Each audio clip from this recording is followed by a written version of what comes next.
Hello students, आज हम लोग राजस्थान के इतिहास की किताब में आपकी एक नया चैप्टर शुरू करेंगे, किसान आंदोलन, जिसमें दो आंदोलन मुख्य हैं, बिजोलिया और बरड़ का किसान आंदोलन।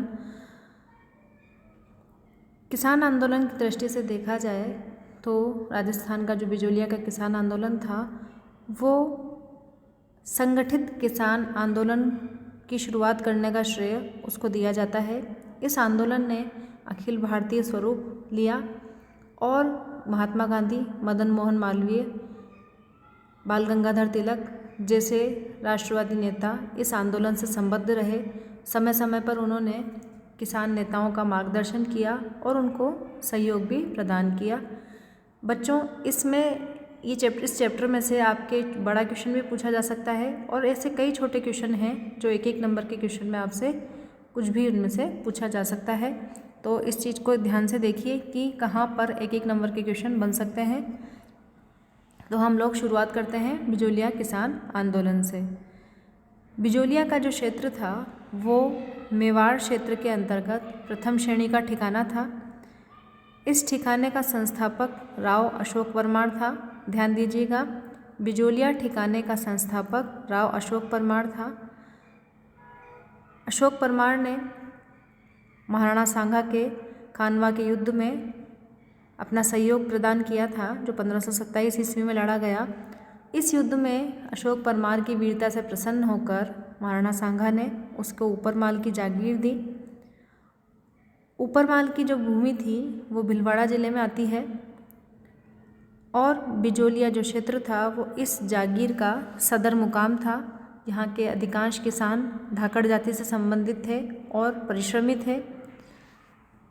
इस क्षेत्र की भौगोलिक स्थिति ने किसान आंदोलन की संचालित करने में सफलता में काफ़ी योगदान दिया, क्योंकि आसानी से किसानों को दूसरे राज्यों से सहयोग और सहायता उपलब्ध हो सकती थी।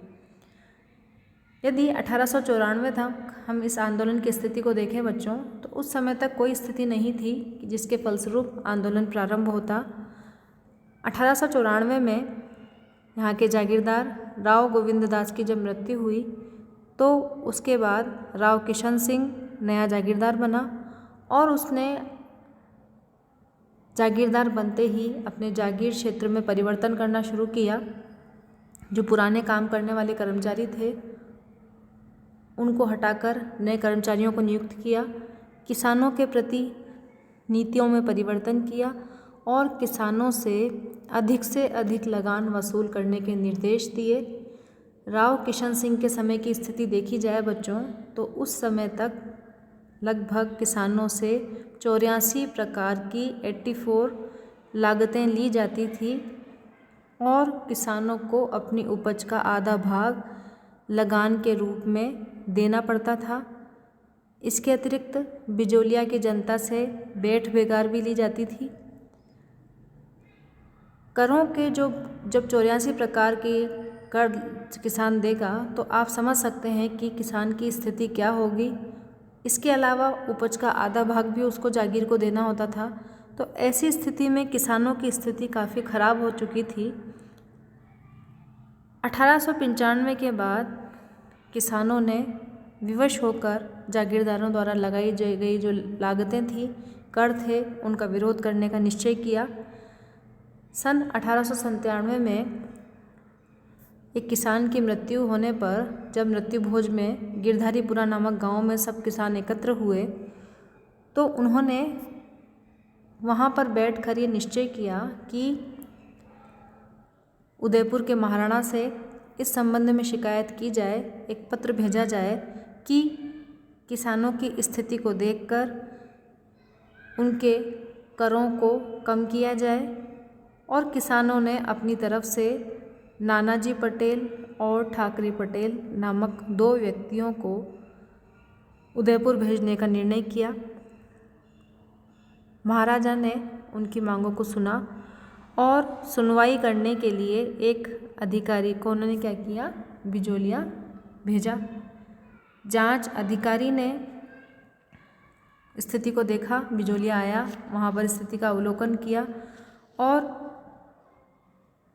उन शिकायतों को सही पाया, लेकिन इसके बावजूद भी जो राज्य सरकार थी, जो महाराणा था, उसकी तरफ से कोई विशेष प्रयास नहीं किया, क्योंकि महाराणा उस समय तक अंग्रेज़ों से संधि करके अपने आप को सुरक्षित समझते थे। वो प्रशासन के प्रति स्वेच्छाचारी हो चुके थे। ऐसी स्थिति में महाराणा ने किसानों के प्रति उपेक्षापूर्ण दृष्टिकोण अपनाया। इससे क्या हुआ कि जो जागीरदार था राव किशन सिंह, उसकी हिम्मत और ज़्यादा बढ़ गई, क्योंकि उसने देखा कि जब उदयपुर के महाराणा ही किसानों की तरफ ध्यान नहीं दे रहे हैं तो उसमें मेरे ऊपर नियंत्रण स्थापित भी नहीं कर सकते। तो इसी स्थिति में उसके हौसले और बढ़ गए और उसने किसानों पर और अधिक अत्याचार करना शुरू किया और जो 2 पटेल वहाँ पर गए थे उदयपुर, उनको दंड दिया। इस तरह से किसानों ने जो प्रथम प्रयास किया जागीरदार के विरुद्ध आंदोलन करने का, वो असफल रहा और उनको यह भी पता चल गया कि उदयपुर के महाराणा के सम्मुख शिकायतें प्रस्तुत करना उचित नहीं है, क्योंकि वह क्या कर रहे हैं, ध्यान नहीं दे रहे हैं। इसी दौरान 1903 में राव किशन सिंह ने ऊपर माल की जनता पर चौरी नामक एक कर और लगा दिया। चौरी कर क्या था कि उस जागीर में, उस गांव में यदि किसी भी व्यक्ति की लड़की की शादी होती है तो उस व्यक्ति को 5 रुपये चौरी कर के रूप में ठिकाने को देने होते थे। इसके लिए उन्हें बाध्य किया जाता था। तो ऐसी स्थिति में बच्चों जब देखो कि जब 84 प्रकार के कर वैसे लगे हुए हैं, बेट बेगार ली जा रही है, तो अतिरिक्त कर के रूप में जब चौरी कर लिया गया तो किसानों ने इसका विरोध किया और सीधे जागीरदार के समक्ष अपनी शिकायतें प्रस्तुत की और उन्होंने चेतावनी दी जागीरदार को कि यदि चौरी कर को नहीं हटाया गया और लगान में कमी नहीं की गई तो वो जो ठिकाने की भूमि है जिस पर वो खेती करते हुए आए हैं उस पर वह खेती नहीं करेंगे और किसी भी प्रकार का कोई लगान नहीं देंगे। ऐसी स्थिति में ठिकाने को बाध्य होना पड़ा और चौरी कर को समाप्त किया गया और जो उपज का आधा भाग लिया जाता था उसको 2/5 भाग कर दिया गया। इस तरह से किसानों को अपनी हिम्मत से, अपने हौसले से किसानों को सफलता मिली और आंदोलन को प्रारंभ करने की यहीं से प्रेरणा मिली। 1906 के आसपास राव किशन सिंह की मृत्यु हो गई जो वहाँ के जागीरदार थे और इसके बाद बिजोलिया का जो नया जागीरदार था पृथ्वी सिंह बना। पृथ्वी सिंह ने जो था पृथ्वी सिंह जब नया जागीरदार बना तो उसने जागीर क्षेत्र में आते ही पूर्व के जो शासक थे उन्होंने जो रियायतें दी थी किसानों को उनको समाप्त कर दिया और उसने तलवार बंदी, जिसे हम नजराना भी बोलते हैं, उत्तराधिकार कर भी बोलते हैं, के नाम से एक नया कर लगा दिया जिसमें कहा जाता था कि तलवार बंधाई के रूप में जागीरदार जो रकम राणा को देता था उसे वह किसानों से वसूल कर सके, इसलिए तलवारबंदी या नजराना नामक कर किसानों पर लगाया गया। किसानों ने साधु सीताराम दास, फतेह करण चारण और ब्रह्मदेव के नेतृत्व में राव पृथ्वी सिंह की इन नीतियों का विरोध किया। उन्होंने कहा कि जब हमारे ऊपर पहले से ही इतनी तरह के कर लागू किए जा रहे हैं तो चौरी कर या तलवारबंदी के रूप में नए कर लागू करना किसानों का शोषण होगा। ऐसी स्थिति में पृथ्वी सिंह ने भी किसानों के प्रति दमनात्मक नीति अपनाई। अनेक कार्यकर्ताओं को जेल में डाल दिया गया। फतेह करण और ब्रह्मदेव को बिजोलिया से निष्कासित करके साधु सीताराम दास को पुस्तकालयाध्यक्ष की नौकरी से हटा दिया गया। ऐसी स्थिति में सीताराम दास ने हिम्मत नहीं हार के मित्र मंडली की स्थापना करी और उसी के तहत किसानों में जागृति पैदा करने का कार्य किया और इस आंदोलन को के अंतर्गत किसानों को हिम्मत प्रदान करी। इसी दौरान 1914 में क्या हुआ, पृथ्वी सिंह की मृत्यु हो गई और उसका अल्पवयस्क पुत्र जो था केसरी सिंह, वो नया जागीरदार बना। अब हम बच्चों यहाँ क्या स्थिति देख रहे हैं कि जो केसरी सिंह था उसका पुत्र वो नाबालिग था। ऐसी स्थिति में सरकार ने क्या किया कि ठिकाने पर, बिजोलिया ठिकाने पर मुंसरमात या कोर्ट ऑफ वार्ड्स की नियुक्ति की। अमर सिंह राणावत को मुस्लिम बनाया और डूंगर सिंह भाटी को नायब मुस्लिम बनाकर नियुक्ति प्रदान करी। मेवाड़ सरकार ने हालांकि कुछ किसानों की कुछ मांगें जो थी वो स्वीकार करी थी, लेकिन जो लागतें थी वो पहले की बातें विभिन्न कर लिए जाने लगे किसानों से। इसी बीच क्या हुआ, 1914 के बाद प्रथम विश्व युद्ध का प्रारंभ हुआ। अंग्रेज़ों ने जागीरदारों को बाध्य किया कि युद्ध की क्षतिपूर्ति के लिए युद्ध कोष में धन जमा किया जाए। ऐसी स्थिति में जागीरदारों ने इस युद्ध कोष में धन जमा करने के लिए इसका बोझ भी क्या किया, किसानों पर डाल दिया। बिजोलिया के जागीरदार ने भी कुछ ऐसा ही किया।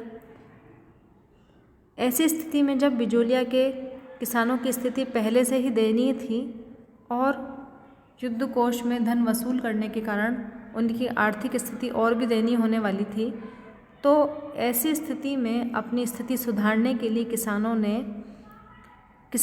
ने व्यापक आंदोलन प्रारंभ करने का निश्चय किया और इसी दौरान 1916 में उनको विजय सिंह पथिक के रूप में एक योग्य नेतृत्व मिला, जिसके अधीन उन्होंने एक व्यापक किसान आंदोलन चलाने का निश्चय किया और जागीरदारों द्वारा जो जितनी भी बेगारें ली जाती थी उनका विरोध करने का निश्चय किया। अब बच्चों हम देखेंगे कि विजय सिंह पथिक के नेतृत्व में बिजोलिया किसान आंदोलन किस प्रकार संचालित हुआ। इस आंदोलन को प्रारंभिक रूप में जो सफलता मिली उसमें विजय सिंह पथिक का काफ़ी योगदान रहा। इनका एक नाम, पूर्व नाम जो था वो भूप सिंह था। ये क्रांतिकारी गतिविधियों में रुचि रखते थे। इसी दौरान इनकी भेंट रासबिहारी बोस, सचिंद्रनाथ सान्याल जैसे क्रांतिकारियों से हुई और बोस ने इनको प्रेरित किया कि राजस्थान में जाकर क्रांतिकारी गतिविधियों में भाग ले और खरवा के ठाकुर गोपाल सिंह से मिले। लेकिन इसी दौरान इनको पकड़कर किले में, टाटगढ़ के किले में बंद कर दिया गया, जहाँ से वो किसी तरह निकलकर भागे और इन्होंने भूमिगत रहकर अपना नाम भूप सिंह से बदलकर विजय सिंह पथिक रख लिया और वो जीवन भर इसी नाम से प्रसिद्ध रहे। तो यह बच्चों हमने क्या पढ़ा, विजय सिंह पथिक का प्रारंभिक जीवन किस प्रकार का रहा। अब हम पढ़ेंगे कि बिजोलिया किसान आंदोलन में उन्होंने किस प्रकार योगदान दिया। पथिक जी ने प्रारंभिक रूप में किसान आंदोलन का नेतृत्व करने के लिए काकरोली के पास एक पाठशाला स्थापित की, जहाँ पर वो डूंगर सिंह भाटी, केसरी सिंह भारत के दामाद ईश्वरदान आसिया से परिचित हुए और विद्या प्रचारणी सभा से खुद को संबद्ध करके उन्होंने इस आंदोलन को संचालित करने का प्रयास किया, किसानों के दुखों को सुनने का प्रयास किया, उनके संपर्क में आए। इन सब कार्यों में उनको माणिकलाल वर्मा, साधु सीताराम दास, प्रेमचंद भील और भंवरलाल सुनार जैसे व्यक्तियों का सहयोग प्राप्त हुआ। उन्होंने किसानों को पंचायतों के माध्यम से संगठित किया और युद्ध कोष में धन जमा करने से मना कर दिया। ऐसी स्थिति में किसानों ने भी उनकी मांगों को माना, बातों को माना और युद्ध कोष में धन देने से मना कर दिया। तो महाराणा ने किसानों को नेताओं को गिरफ्तार करने के आदेश दिए। ऐसी स्थिति में पथिक जी ने भूमिगत रहकर इस आंदोलन का नेतृत्व किया और वो भूमिगत रहकर उमा जी के खेड़े के एक विशाल वीरान मकान में रहने लगे और वहाँ से क्या किया उन्होंने, किसान आंदोलन की गतिविधियों को संचालित किया। 1917 में उन्होंने हरियाली अमावस्या के दिन बेरीसाल गांव में ऊपरमाल पंच बोर्ड की स्थापना की और क्रांति का श्री गणेश यहाँ से प्रारंभ किया। श्री मन्नालाल पटेल को इस पंचायत का सरपंच बनाया और इस पंचायत की स्थापना के अवसर पर उन्होंने पंक्तियों के माध्यम से किसानों में नव जागृति का संचार किया। यह समय वह था बच्चों जब प्रथम विश्व युद्ध भी चल रहा था। किसानों को युद्ध कोष में पैसा जमा करने के लिए बाध्य भी किया जा रहा था। विभिन्न तरह की लगान किसानों से वसूल की जा रहे थे। ऐसी स्थिति में भी ठिकाने के कामदार ने नारायण पटेल नामक किसान को बेगार देने के लिए विवश किया और नहीं देने पर उसको क्या किया, बंदी बना लिया गया। धीरे धीरे जब पटेल के बंदी बनाने का समाचार पूरे क्षेत्र में फैला तो लगभग 2000 किसान एकत्र हो गए और उन्होंने इस बात का विरोध किया कि नारायण पटेल को किस वजह से गिरफ्तार किया गया है। तो विवश होकर ठिकाने की सरकार को उसको मुक्त करना पड़ा, जिससे क्या हुआ कि बिजोलिया के किसानों में नव स्फूर्ति का जागरण हुआ, उत्साह जागृत हुआ उनमें और पथिक जी के नेतृत्व में वो इस आंदोलन को संचालित करने के लिए और अधिक तैयार हो गए। लेकिन सरकार ने अपना दमन चक्र कम नहीं किया। इसी संदर्भ में किसानों के प्रमुख कार्यकर्ता साधु सीताराम दास और प्रेमचंद भील को सरकार के द्वारा वापस पकड़ लिया गया और उन पर राजद्रोह का मुकदमा चलाया गया। राजद्रोह का अभियोग चलाकर इस संबंध में कई व्यक्तियों के बयान लिए गए। ऐसी स्थिति में पथिक जी ने एक पत्र के माध्यम से लोकमान्य तिलक को इन गतिविधियों के बारे में सूचित किया कि किस तरह की गतिविधियां बिजोलिया ठिकाने में चल रही हैं। लोकमान्य तिलक ने भी महाराणा फतेह सिंह को एक पत्र लिखकर जो मेवाड़ राज्य का इतिहास है उससे उनको परिचित कराया।